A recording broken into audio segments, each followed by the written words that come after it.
Navigating the Abyss.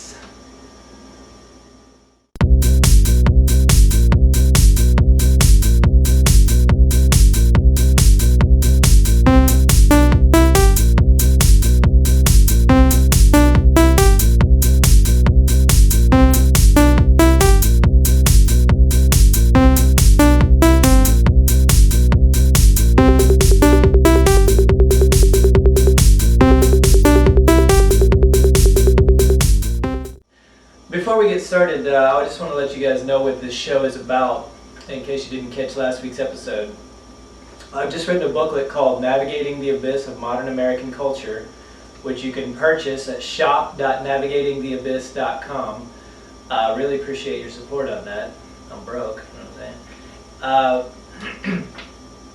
It's a booklet about the problems within our culture, which I break down into two main areas: our lack of a shared value system and our lack of a social system. And then I present a blueprint for a combined social and value system in the form of a list of values, priorities, principles, and guidelines. And what I'm doing on this show is I'm going through the blueprint point by point, and I'm elaborating on each one on a weekly basis. Last week was point number 1, episode number 1. This week, episode number 2, point number 2. And let's get right to it. Let's see here. Can't see real good without my glasses. Okay. The world doesn't revolve around you, but your world does.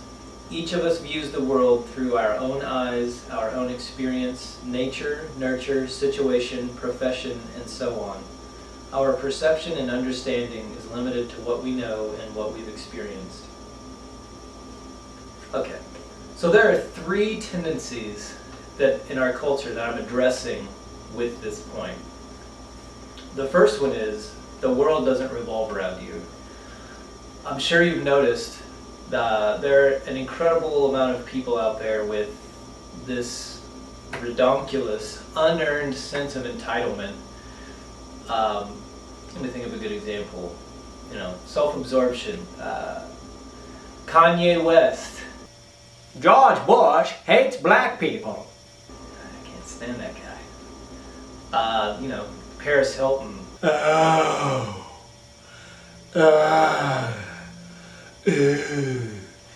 No, too sexy. The Jersey Shore. Forget about it. Bada bing. Hey, are you talking to me? Everybody on reality TV, basically.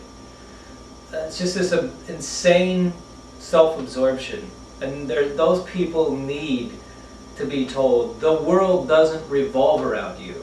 So the second tendency is your world does revolve around you. It's okay to embrace your space. There's a group of very conscientious people who I think are afraid to embrace their world, their space, and say, yes, this is what I care about, this is what I do, and I have just as much right to exist as anybody else. And the third part is that we view the world through our own eyes, our own experience, nature, nurture, profession, and all of those things. And the reason I'm pointing that out is because, the old saying, walk a mile in someone else's shoes. And it's definitely good to try to understand another person's point of view, of course. But ultimately, we really can't. You have to actually live that, do that, to know what it's like.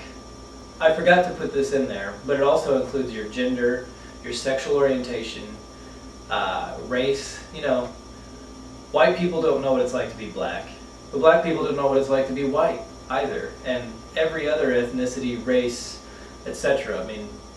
Thinking or imagining what it's like is not actually being it and living it. Same way with gender, men and women constantly going back and forth, misunderstanding each other.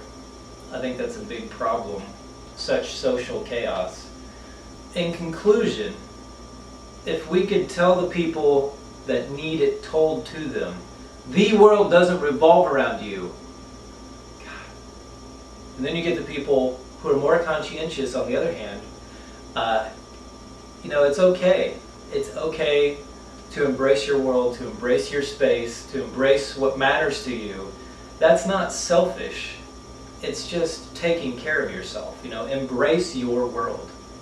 Carve out your space. You have just as much right to exist as anybody else.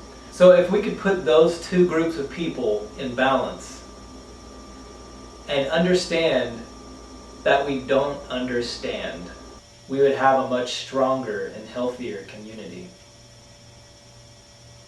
Please support healthy culture and independent thought. I've gone to a lot of trouble to create this stuff, and I'm trying to help, and I really appreciate you guys' support in it. I know times are tough economically right now. $5 for the e-booklet, $7 for the MP3. It's 28 minutes of my sultry eargasm voice. And now we dance.